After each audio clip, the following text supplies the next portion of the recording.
Welcome everyone to this Kingdom Finance War Room session for 21st of June, 2024. And I've entitled it provocatively Democratocracy. And I was going to put Democratocracy or democracy, but that's really the theme. And we're going to unpack that for people today a little bit. Why? Because we're all seeing people talking about stuff, but they're talking about it from totally different perspectives. And it's easy to get confused. We have to have a kingdom mindset for it. We have to understand where we're going, why we're going into a certain direction, what this is all about.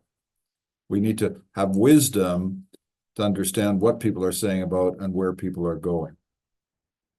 That's all within the context of what I would call kingdom. And we'll get back to that at the end of the session.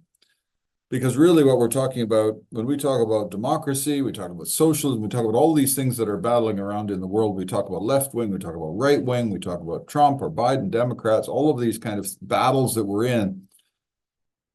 Above all of that sphere and running through it is kingdom. And at the end of the day, we are about kingdom. And that's probably where I'm going to start this session, that we are from a kingdom. And we partner in that kingdom with Jesus to destroy the works of Satan. So if you're listening to this and you're a proud Republican American, you know, you are the Constitution and everything else, that and everything around it is subordinate. It's subordinate to the kingdom in the spirit realm called the kingdom. It may be good. I'm not saying it's not good. I'm not saying we can't value these maps and say this one leads to death and destruction and rubbish. We can say this one is better. This is this, and that's sort of where we're going to put the world outlook to help us. I'm going to caveat it at the beginning. This is very much a 101, first look, high points, light principles to guide people into this discussion realm. Everything that I'm touching is a huge undertaking in its own nature. You'd have to spend a lot of time to dig through all of the things that I'm talking about. So we're very much looking at highlights and mountaintops on what we're talking about. And we may have to do some deep diving on some of these things later. The other thing I'll say before I started is I'm going to have to go through again on this aligned with the last one and do maybe a more detailed blog, because I've uncovered truth from my own anecdotal viewpoint. So here's a truth from William Abraham, and that is if you're working in the mainstream browsers, you can't find the details that you're looking for. Let me give you an example. I've spent a huge amount of time listening and looking at sources and hearing things firsthand and listening to what people I respect are saying about things. I know there's quotes out there. And I went to pull a quote for today from somebody that I highly respect. And everything that I pulled up was listed, all of the anti things against this person, all of the sites, all of the quotes on the other side. So you almost want to call these left-wing or alt-left extreme search engines. You will not find what you're looking for. For example, one of the things I won't get into today that I wanted to talk about is the start to creep into the narrative, the normalization of assassination. If you can't stop somebody as a leader, then what are the predicates that would justify assassination? And there was an article written that I don't have the source for where they started to discuss this in and around the concept of Trump, starting to pave the way, if you will, kind of like the blooded head of Trump that was held up in the play that we heard about at the beginning of Trump's tenure. So I went to pull this quote, unfindable. And it took me quite a bit of time. So I will find these things and share them with you, because there was a comparison to Caesar and the Ides of March and everything else. At what point does democracy, the protection of this democracy, mean that you can violate the norms of civilized society? Would protecting democracy justify the assassination of Hitler and some of these things, which are starting to be introduced into the narrative in these realms of discussion. Who's introducing them? Very interesting to map that out. We know that above all of these people are the principalities and powers that are holding the strings of many puppets. So we know that there's a diabolical realm that is working to steal, kill, and destroy and move forward with a godless Antichrist agenda. But it's really useful to track some of these things. And they are hidden. They are hidden. Again, a reminder here that we operate in this kingdom separate from the political world that's represented by the leaven of Herod, to beware of this. And we operate separately from the leaven of the Pharisees, which is this sort of broad religious framework that people live in. Religion separated from the life of Christ and the flow of the Spirit through our lives. When we talk about these things, it's easy for people to start idolizing Trump or Nigel Farage or anybody that might be more aligned with some of the things that we care about. But remember, these people aren't necessarily kingdom either. And that's one of the first things we're going to look at here. Think about that. When Joshua went into the land, the angel came to him and said, "Are you for us or against us?" And the angel said, "Neither." Why? He is from a different kingdom reality. It's up to us to align with them. It's up to us to align with them. And God will then bring the kingdom realities to play that he's operating in and through. Post-war liberal rules-based order. We talked about that before, but let me just read a little bit of a quote. This is from a left-wing article, but it gives you an idea of what people are thinking about when they say democracy. When a left-wing person says democracy, we're fighting for democracy, it sort of includes more than that. There's a wonderful quote from a left-winger recently that really encapsulate that, but again, it's unsearchable. Here's something I did find. For 7 decades, that's since the war, it's post-war, remember, the world has been dominated by what he called a Western liberal order. That's referred to as post-war liberal rules-based order. After the Second World War, the United States and its partners built a multifaceted and sprawling international order. Remember, we talk about globalists and globalist ideals and all these things. This is this international order as it grows and grows and grows. It's organized around some principles: economic openness, multilateral institutions, so not national institutions, multilateral, WHO, UN, all of these things. Security cooperation, very dangerous area, because that's the cooperation of the security services, for example, as we saw in the Russia hoax, to try and disable Trump's presidency.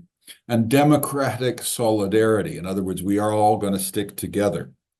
Along the way, the United States became the first citizen of this order, providing hegemonic leadership, anchoring the alliances, stabilizing the world economy. That's the Bretton Woods we talked about last time. Fostering cooperation and championing free world values, so-called free world values. It's formed as a post-war vision of nations united against some form of fascist evil. And so we can understand and agree with the principles. What Churchill and these others, they've come through this existential battle. Their nations are almost destroyed. They want to create a framework for peace that means that we can't have the rise of another Hitler and Stalin and things like that. They want to create something that is a hedge, if you will, in the future against that. This article goes on. It is a more general and long-standing set of ideas, principles, and political agendas. So I'm just going to insert here, if you speak to a left-winger, and you're seeing this right now in the United States election campaign and in the European elections, they're defending democracy. We are defending democracy, which on its face seems crazy. They're defending democracy in a democratic election. Democracy, to most of us, colloquially, right, means the will of the people. The will of the people expressed through putting before them a mandate and getting them to vote on it. And if the majority vote on changing the post-war liberal rules-based order or resiling from some of these positions, that is democracy. This isn't democracy to these people. You could almost create a framework of worldview where protecting democracy means we cheat on an election to stop an anti-democratic force getting in play, as has been accused to have been happened in these last several elections. It's a more general and long-standing set of ideas, principles, political agendas for organizing and reforming international order. The most general sense, liberal internationalism is a way of thinking. It's a way of thinking about and responding to modernity, opportunities and dangers. What has united the ideas and agendas of liberal internationalism is a vision of open, loosely rules-based, progressively oriented world order. And we see what progressivism has morphed in. We all want to be progressive. I think I'm very progressive. However, progressive means that you're embracing all of the things counterculturally that we would call the omni-cause. Right? So this was an article bemoaning, complaining about Trump. And it was complaining about Trump as a challenge, Trump as a danger to this collected set of ideals and principles. And that's where we see all of these organizations working together to close ranks to protect these institutional rules-based orders. Now, how are they doing that? They're outsourcing government by moving massive amounts of funds to aligned NGOs, think tanks, and other groups that can keep the battle going, right? Keep the fight going. If somebody tries to make a change, they'll take them to court because they've outsourced the money from the government into these funds to do that. Protecting democracy groups, right? The preservation of democracy groups. So outsourcing that, outsourcing government action. Many sessions ago, I showed you how hard it is to get a warrant against a personal individual, almost impossible. You got to show deep grounds for a warrant. But we've entered into a world where all of that information can be obtained without a warrant. If I go back door and get my friends in the post-war liberal rules-based order media companies to collude with me to provide all of the information or do the dirty deeds that I want to see happen done. So what we really have is what we would see as a Judeo-Christian foundation that brought prosperity to the West. That's what you hear people talking about, right? The Judeo-Christian foundation. That's sort of the establishment of the blessing that makes rich and adds no sorrow. With all its imperfections, that's sort of what we're talking about. But on top of that, we've built these orders, and people are looking to those first. Maybe one of the key ways of looking at this is that the sort of New World progressive left-wing globalists are looking to the top edifice because that's where they see their future. They're not looking to the foundations. And indeed, they would argue those foundations are corrupt totally. And that's where you get the battle of white privilege and the patriarchy and all of the things that have happened, that nothing good ever came from that. Context.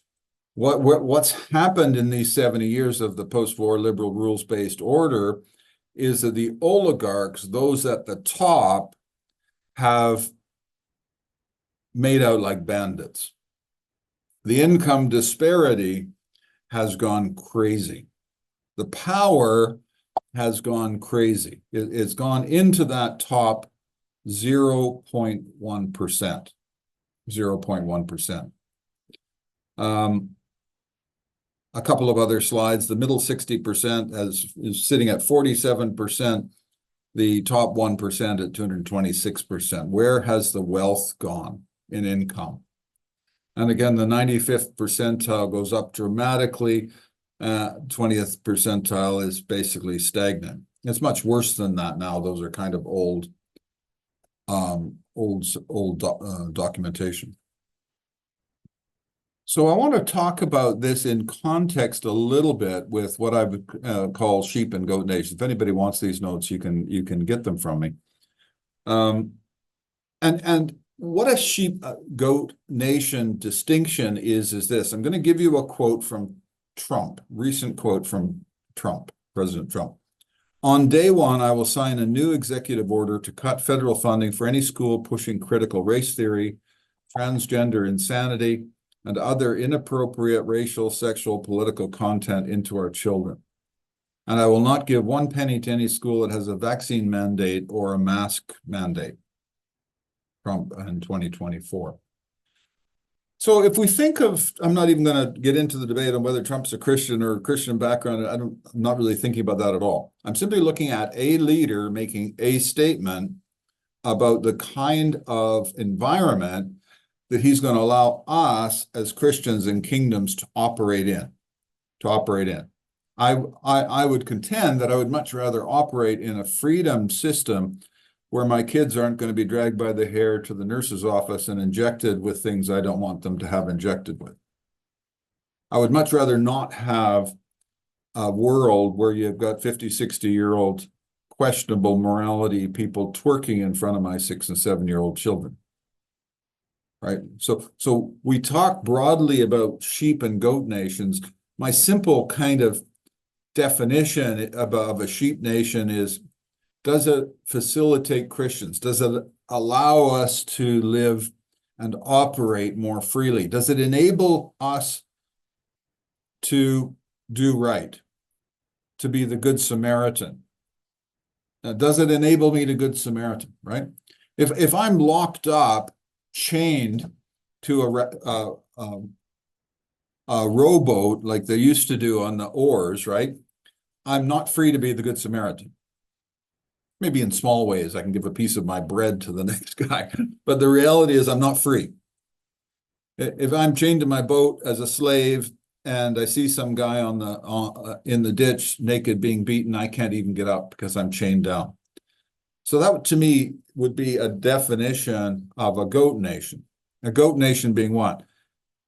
Jesus talked about this. You didn't treat me right. You didn't facilitate and help me. And by me, he's talking about the least among me, the Christians, the believers, my people, right? If you didn't do those things, you're hindering. And that's the definition of a goat jurisdiction. So this all derives from Matthew 25:31-46. When the Son of Man comes in his glory and all the angels with him, he will sit on his glorious throne. All the nations will be gathered before him, and he will separate the people one from the other as a shepherd separates the sheep from the goats. He'll put the sheep on his right and the goats on his left. And the distinction of separation is, did you feed me when I was naked? Did you clothe me? There's all of these things around them. So what's arisen from this is a teaching about sheep and goat nations. And I know it's slightly out of context, but let's think about jurisdictions where we can operate freely as Christians without persecution and do the things that we want to do. And then the goat nations are where these controls, these antichrist controls start to come in. And we're seeing it now. If you have somebody that comes crying to you about their sexual orientation or sexual dysphoria, there are a number of laws about what you can and you can't do in terms of praying for them, right? There's constraint coming into the body of Christ in some of these fundamental issues across this omni-cause that we're talking about. So there are sheep and goat jurisdictions. Communism, if you think about this, very simplistic. Remember, I'm talking very simplistically at this level. Key watchwords: antichrist, anti-Christian, state control. So you have a body that's controlling. The removal of freedom from people in the name of the people. You can't say that. That's against the people. You can't do this. You can't believe this way. That's against the people. Sometimes removes oppression, by the way. So sometimes communism comes in as a way of removing oppression, but at the cost of everything. We'll get rid of your inequity, but you will own nothing and you'll be happy. We'll get rid of the things that are bothering you, that aren't working right in these other systems, at the cost of everything. The problem with it slightly is it enables goat nations. And if you enable goat nations, Soviet Union, Venezuela, etc., they've all become disasters and they've all become grossly oppressive. Grossly oppressive. And each Christian act almost every what we would call Christian act becomes a capital crime. It becomes a capital crime. You're enabled to have freedoms. You cannot hold property. You cannot be a landowner. There's no self-actualization. You can't move forward to do what God has for you to do. You can't be the Good Samaritan. So capitalism, again, very simplistically, it creates a framework where you have the ability to have personal wealth and autonomy. You have the freedom to be the Good Samaritan, freedom to act as God directs. God gives you a strange act and he says, I want you to give all your money to Henny. You can do it. The government isn't going to say there is some sort of a shepherd. You shouldn't have given that money to Henny, right? You need to save this for the state benefits, or you need to do this, you need to do that. If I can be a vineyard owner, then I can pay my workers, like the parable that Jesus gave, what I feel the kingdom dictates, what God is telling me to do about those things. And it's the generation of the blessing that makes rich and adds no sorrow can be cultivated in an atmosphere where you can actually accumulate and hold things to generate that blessing to bless other people. But between these two views, of course, there's a wide range of stuff. And I certainly believe in government. I believe in a restricted government that acts as an umpire of sorts, creates a level playing field. But guess what? On a level playing field, people win and people lose. Right? But you can never run a trucking business if your competitors dump all their waste in the public spaces. If you have to pay to take stuff to the landfill and everybody else is cheating illegally, so the government exists to create a level playing field, not to regulate wealth. Socialism tries to erase the curse. It says we're not going to have inequality, we're going to have equality. So what they do is they attack the blessing. Blessing makes rich and has no sorrow. Right? So if somebody's rising up, you start taking everything away from them to help the poor. And as we've said before, money doesn't help the poor. I mean, short term, yes, of course, but it's the curse that needs to be dealt with. The blessing makes rich and adds no sorrow. The curse makes poor and adds sorrow. So there's still battles within the capitalistic system, and this is not the kingdom we're talking about, but there is the ability to speak. Freedom of speech generally. There is the ability to challenge government, challenge leaders. You can say, you're doing a bad job, I want to kick you out. There's the ability to rally voters, political causes, start a political party. We have all of these things that exist to us within so-called free societies. So what we're seeing, strangely enough, is this tension across this spectrum and the sort of encampments beginning to build on where we're at. Well, what are we? Capitalism, communism, both not kingdom. We are kingdom, right? We are kingdom. Capitalist system is a sheep environment, unless it's perverted capitalism. We're going to get to that in a minute. We are ambassadors from another land. Remember, we're sojourners. There's lots of scriptures on this. I just picked a couple. We're citizens of heaven, where the Lord Jesus Christ lives, Philippians 3:20. Therefore, we should be ambassadors for Christ, 2 Corinthians 5:20. And they sang a new song saying, this is Revelations 5:9-10, worthy are you to take the book and break its seals, for you were slain and purchased for God with your blood, men from every tribe and tongue and people and nation. You have made them to be a kingdom and priests to our God, and they will reign upon the earth. So we're kings and priests destined to reign on the earth. Right? So remember I said above the evil minions that are trying to pervert what's going on, pervert the post-war liberal rules-based order into something evil. There's a demonic principalities and powers above that. Above what we're doing, we have spiritual forces as well, the angelic hosts that God is doing, bringing us into righteousness, executing at our word, what we decree and declare. It says angels are mobilized to our support. And if you think about that, although it's Old Testament, Think about Daniel making his prayer and the angels moving to answer his prayers on the earth. So what about state capitalism, or what I call oligarchic capitalism? These are the oligarchs, our betters, our leaders, our world leaders. Alignment of oligarchic control with coercive power of the state. And that's what we've seen happen. That's why you have this incredible increase of wealth amongst a tiny, tiny 0.1% of the world's population. Why? Because you've moved oligarchic control with coercive power of the state. CCP is an example of this in China, aligning with large corporate oligarchies to better manage the masses, right? All of the social media is operating there, but it's all as a tool of the state. Tool of state power effectively expanded into the private sector, but it's not aligned to nation states to do what we would think of as Christian capitalist values, to be our brother's keeper, with a do unto others as you'd have them do unto you set of values. No, it's providing additional tools for money that allow people to create greater mechanisms of control, greater mechanisms of brainwashing, greater mechanisms of doing evil in the world.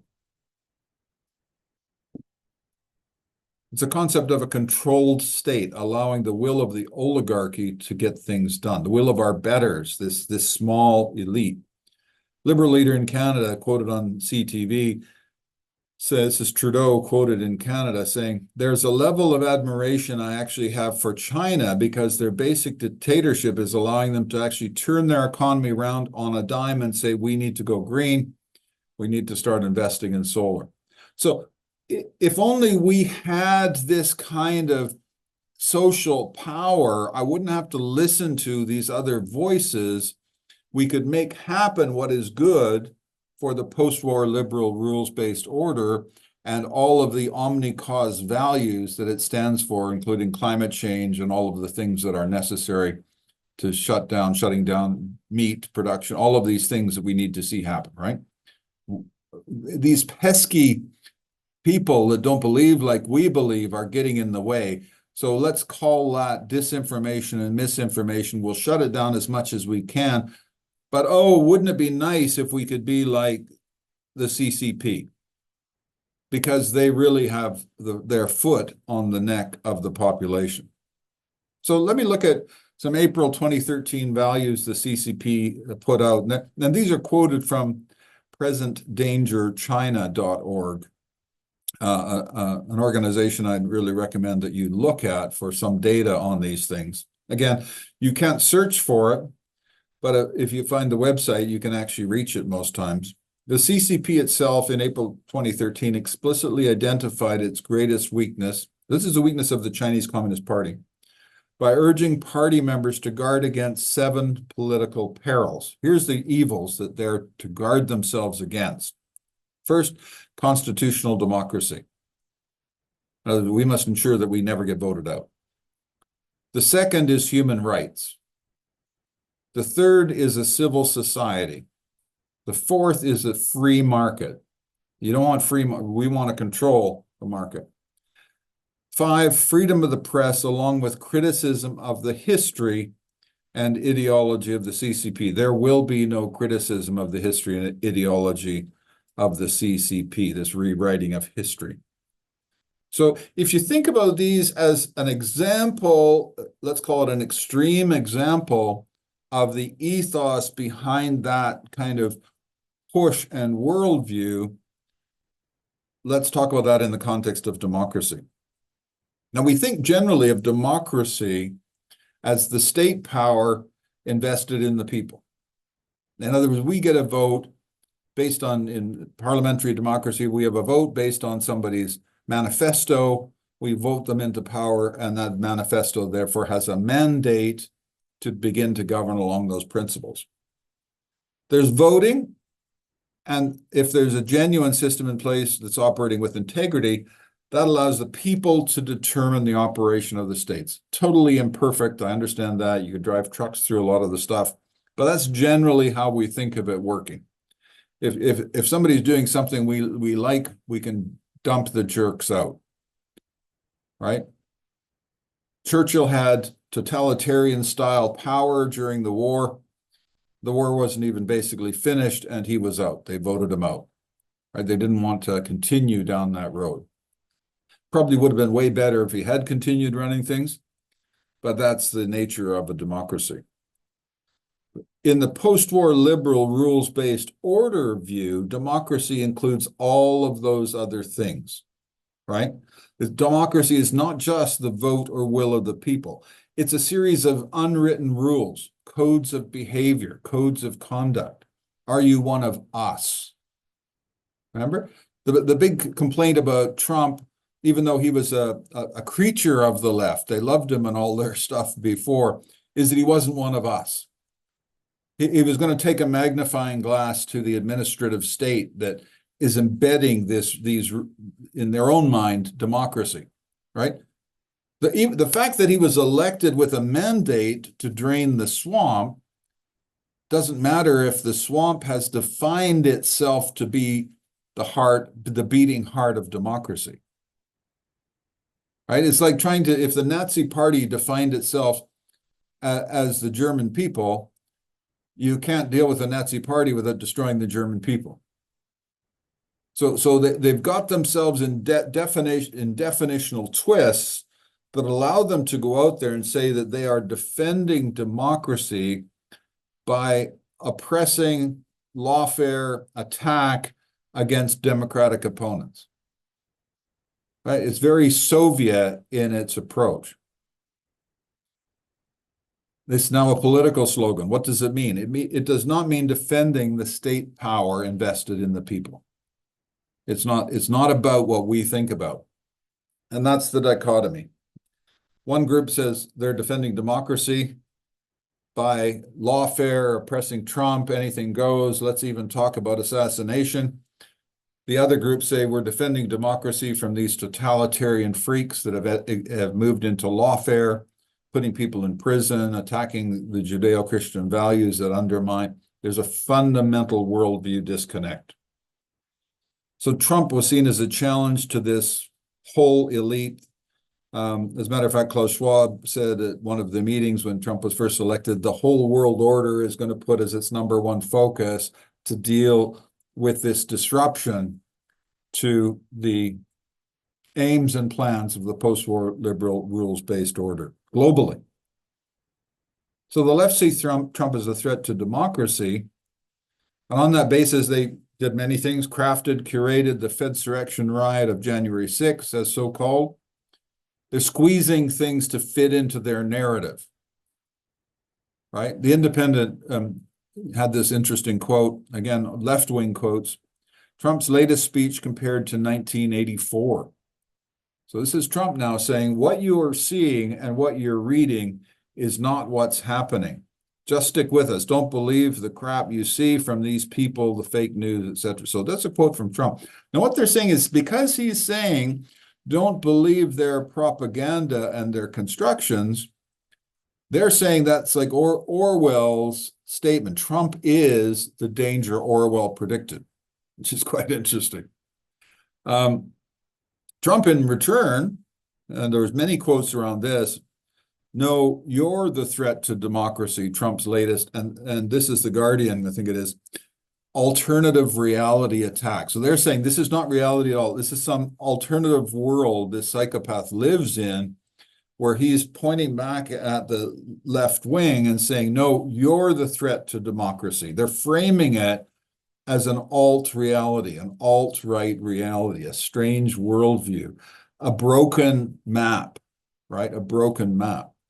There's no lawfare if we're going against evil, right? But they're concerned that Trump will, weaponize the justice. I've heard this. It made me laugh the first time I heard these people crying that he's going to weaponize the justice system against them, when that's exactly what has been done for the last 4 years, completely blind to it.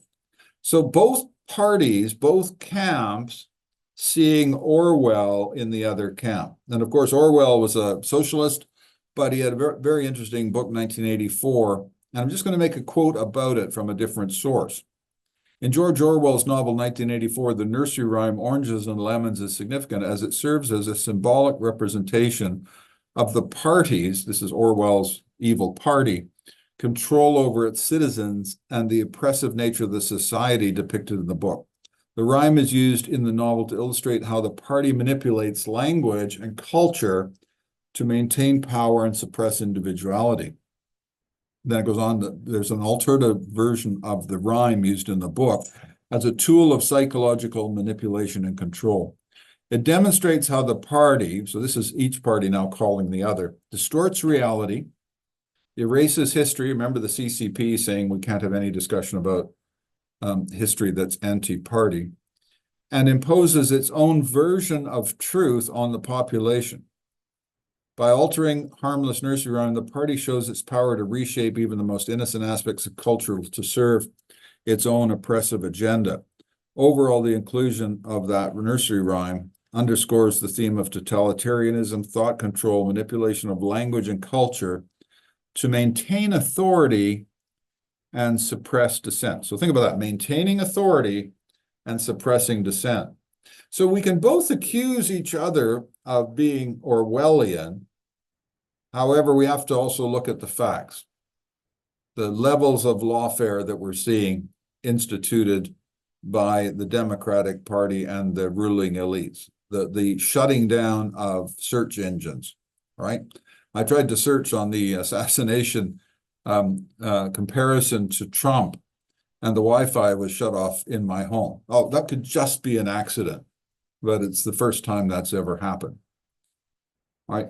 You have all of these systems that led me to write about the digital rapture collaborating together in unison with the same hymn sheet by and large. That hymn sheet is the ethos of the post-war liberal rules-based order and the omni-causes that they stand with. So you have two camps allegedly fighting the same evil. Telegraph in 2023, and of course Telegraph's no fan of Donald Trump, but they published an article saying Democrats are building an Orwellian ministry of truth. And I was talking about the hiring of a man by the name of Flaherty, and it's very, very interesting to read if you look it up. I'll just read a little bit of it.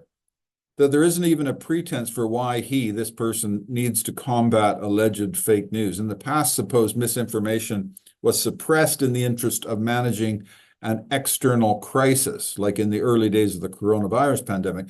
Now it appears that you can justify purging of inconvenient truths simply because Democrats say so. Cast your mind back to 2020 when the big tech companies like Facebook censored New York Post bombshell reporting on Hunter Biden's laptop. The Twitter files investigation subsequently revealed extensive collaboration, this is what I spoke about before, between government, academia, and an oligopoly of would-be corporate competitors, which organized quickly behind a secret, unified effort to control political messaging. Let me read this quote again. The Twitter files investigation subsequently revealed extensive collaboration between government, academia, and an oligopoly organized quickly behind a secret, unified effort to control political messaging.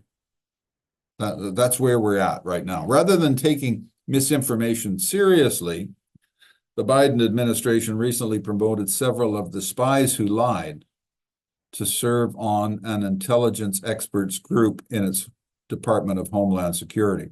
So remember the 51 security experts that said that the Hunter Biden laptop was Russian disinformation to allow Joe Biden to state at the debates that this was Russian misinformation, when everybody knew it was true. Every single person on the planet knew it was true, except the electorate that had everything hidden from them. Well, instead of being debunked, these security experts are being promoted. And this is moving into this Orwellian situation. And this is because this staffer was hired for specific purposes of censoring inconvenient information. And this article goes on to state that the First Amendment, freedom of speech, once a universally revered cornerstone of the American system, is under attack in a way never before seen in American history. In China, they go on to state that in China, we have seen what a system of government looks like when private technology companies are co-opted by a ruling party to control the flow of information. A question we all must ask ourselves is whether or not we will allow the current trend to continue and whether we are doing what we must to secure freedom. That's a Telegraph article from 2023. This is the fundamental battle that we're talking about. And this is why when you hear people talking about democracy, defending democracy, they are not defending democracy. They're putting in place this system of controls, manipulation, oppression, going back behind the scenes through secret campaigns with their friends who are all part of the post-war liberal rules-based order to implement controls and systems that are at their heart, in many cases, in my opinion, anti-democratic, anti-Christian, leading us into a frame of reference that is broadly anti-Christian. Everything about the omni-cause is anti-Christian, anti-kingdom. Everything about the omni-cause is leading us to a goat framework, where it's harder to do the things that God has asked us to do as Christians, where it's harder to operate kingdom. So we have in the middle of this, if you have two people both claiming to be, the other is Orwellian, what do you have? You have deception. You have lies. You have a ministry of truth that is incorrect. So we're operating in a defiled and corrupted system, right? So we're in what I call a battle of truth and a battle of maps. We've talked about maps before. Maps are, if I go in and draw a map, that's my view of the territory, right? So we can have two people with two different worldviews draw crazy maps, right? I can draw a map of saying there were these evil people chopped the head off this guy. We need to stop them at all costs, right? That's my map of the world, based on Judeo-Christian values that we shouldn't be chopping the heads off people we dislike. The other group might say, hey, my map says this is perfectly justified. He said something evil about Muhammad. And I'm perfectly justified in doing that. As a matter of fact, I should be celebrated for chopping his head off. Two maps, right? I can look at one map and say that map is inferior, that map is rubbish. So maps are what we take away. The truth is what happened. That's the territory is what was there. 12 spies, two sets of truth. I've talked about this before, so I'll just do this one quickly. But the 10 spies that gave a true report were called evil spies, and their lives were taken away from them. Why? Why did God call them evil and take their lives? Because their truth did not include kingdom-level realities. Their truth did not include spiritual realities. Their truth was operating at this level, right? It wasn't operating at this level. What is God saying? I'm going to tell you right now that at this level, I'm fundamentally a believer that the things that lead towards us to be in a sheep jurisdiction, to live at peace with our brothers, the Judeo-Christian value framework that we've talked, that's where we need to be. That's where we need to put our efforts, right? That's where, and if a leader says, I'm going to shut down some of the trans push to try and convert children to trans agenda in their early formative years, that's going to be a positive in my view, right? I may not like personality, but that's a positive in my view. Matter of fact, one Christian leader went so far based on those statements to say that if anybody is favoring the other camp, they need to repent. We have people that are pressing for the truths that we care about. Let's talk about another example. And this is one that's very close to my heart. Hezekiah. Here's the truth. Think about our two camps, right? The left-wing camp, the right-wing camp, the globalists, the post-war liberal rules-based order, those of us that are believing in kingdom of God is trying to establish, raising a righteous standard in the land. The commander stood and called out in Hebrew, hear the words of the great king, the king of Assyria. He's talking the establishment here, right? This is what the king says. Do not let Hezekiah deceive you. He cannot deliver you. Do not let Hezekiah persuade you to trust in the Lord when he says, the Lord will surely deliver us. This city will not be given into the hand of the king of Assyria. Do not listen to Hezekiah. It goes on. Do not let Hezekiah mislead you when he says, the Lord will deliver us. Hezekiah tried to raise a right. This is what God says. The Lord will deliver us. Have the gods of any nations ever delivered their lands from the hand of the king of Assyria? In other words, we're big, we're bad, we're the globalist establishment, we're the post-war liberal rules-based orders and all the agencies. Don't think that if you raise a righteous standard in your sheep jurisdiction that we won't bowl you over. Look at what we've done to these other people. Who of all the gods of these countries have been able to save their lands from me? This is this demonic voice. How can the Lord deliver Jerusalem, our city, our lives, what we're talking about, from my hand? This is the battle of truths, right? Hezekiah went there, he raised a righteous standard, said, God is our protector, we are a covenant people. Hezekiah went there with his truth. Look, we've killed everybody. We have this huge army, you don't. Goes on in chapter 37. Say to Hezekiah, do not let the God you depend on deceive you when he says Jerusalem will not be given into the hands of the king of Assyria. In other words, don't believe William's map. When William says that God is going to do this, when William says kingdom that, don't believe it. Don't believe it. We got this. Hezekiah received the letter from the messenger. So this time he got a letter. He went to the temple of the Lord and spread it out before the Lord. Therefore, this is what the Lord says. It goes on to say concerning the king of Assyria. So here's God's reply in this circumstance. He will not enter the city or shoot an arrow here. He will not come before it with shield or build a siege ramp against it. By the way that he came, he will return. He will not enter this city, declares the Lord. I will defend the city and save it. Now, why? He gives the answer. For my sake and for the sake of David, my servant. What is David talking about here? Why does he mention David? That's our covenant. We have a covenant with him. A greater covenant even than David had. David was looking forward to the death of Jesus. We're looking back. It's already happened. Then the angel of the Lord went out and put to death 185,000 in the Assyrian camp. When the people got up the next morning, they were all dead bodies. When the people got up the next morning, they were all dead bodies. So listen, we have these battles going on. We have to understand what's being said. We have to understand the lies. We have to understand the ministry of truth. We have to understand the Orwellian direction that people are going. We have to understand the omni-cause.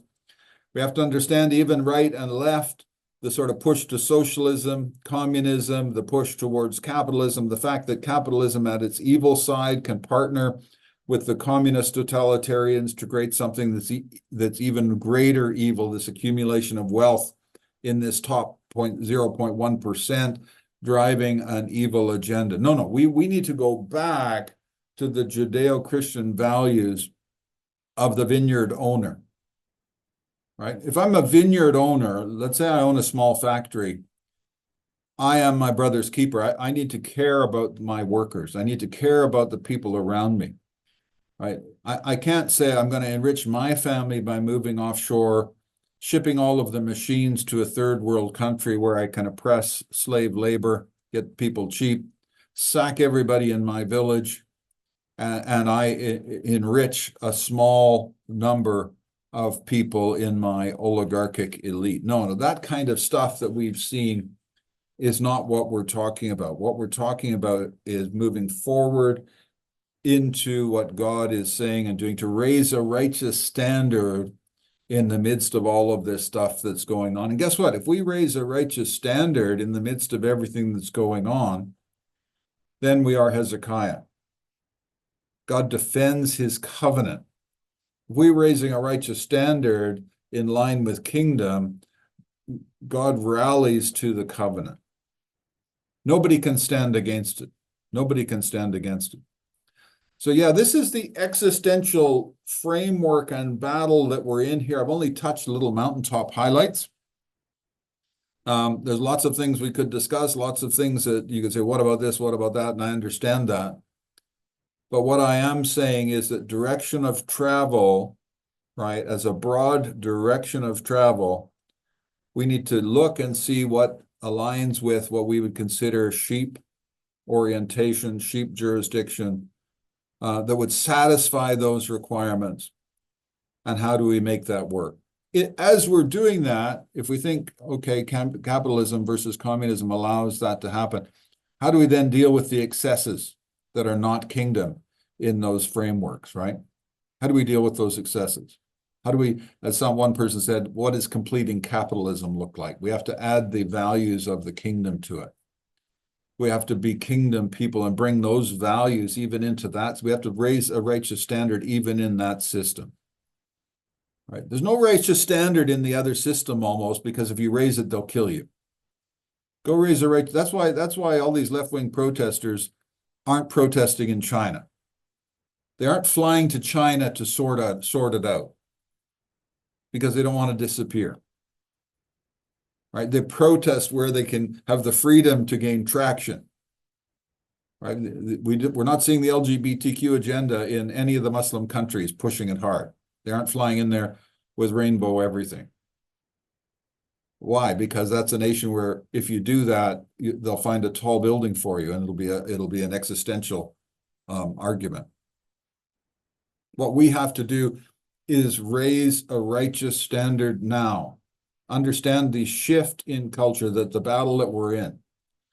And Christians, you need to rise up and align yourselves with the righteous movement that allows things to happen that are for our benefit and for our future. I'm not going to make a political statement. You can probably discern it from my thinking and teaching.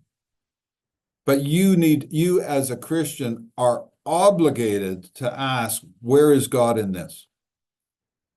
What better aligns with the values? And people are saying, oh, no, you can't be a conservative because they believe in all these evil things too. Or you can't be a reform because they aren't fully against the vaccine, or you can't do, I'm just going to spoil my ballot.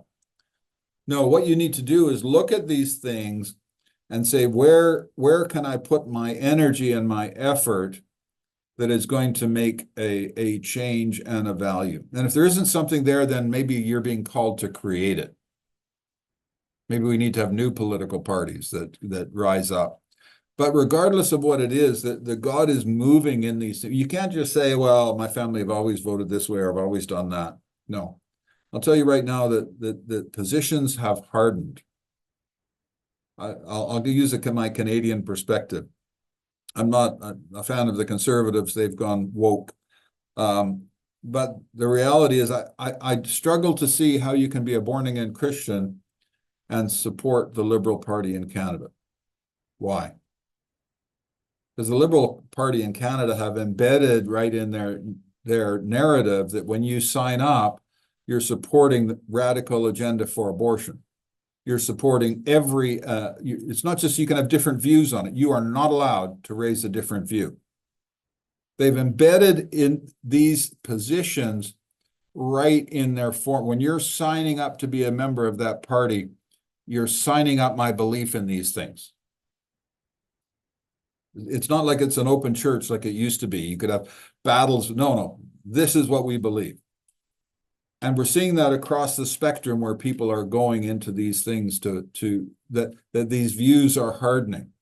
The European Union, for example, is trying to embed into law all of the LGBTQ agenda, the rainbow agenda, all of these things, trans agenda. They're trying to make it law. They don't want it to be subject to any political discussion anymore. So I think it's very easy to look at the omnicause, just look at these things and say, which of these align more with our Christian values? Which of these create a state or jurisdictional value where we can flourish as Christians, where we can pray for these where we can raise a righteous standard? Listen, we brothers and sisters, we still have to raise a righteous standard, right? They raised a righteous standard in Soviet Union and Christians were martyred. They raised a righteous standard. Stephen raised a righteous standard and declaration, right, in his wonderful prayer or his wonderful declaration before he was martyred. But if you're in a goat jurisdiction and if we haven't protected the freedoms that we've gained through blood, sweat, and tears from the generations, then we still have to raise a righteous standard. The cost for it is our martyrdom. So what we have to do is protect the framework that allows us to operate in freedom, because it was freedom that aligns with kingdom. Freedom allows kingdom to operate. Hopefully I've made some sense. I'm not saying that these things are kingdom. I'm saying that they allow kingdom to operate more freely. And if you go to China right now, you'll find kingdom. There's an underground church. God's doing amazing things. So I'm not saying that doesn't exist. But what we want to do is preserve the life that we have and the direction that we're going. Father, I just pray that these words will go forth and illuminate, that people will understand when they hear, oh, hey, we're defending democracy, they'll understand the dissonance in these phrases, how you can get two totally separate groups having the same fears and believing the same things about the other, and somehow discern between them and say, which map are we going to follow? Which map has more truth? Where are you directing our efforts? How are we going to raise the righteous standard? In the UK, how are we going to vote on the 4th? Where should our vote be spent? In the US, how are we going to move forward to protect the freedoms that we have to operate as Christians? Every country, every battle, every jurisdiction. Father, guide us, we pray. Guide us. We are the ruling elites, remember. When we declare on earth, it's established in heaven. We need to be declaring according to his plans, decreeing kingdom come on earth as it is in heaven. In the name of Jesus.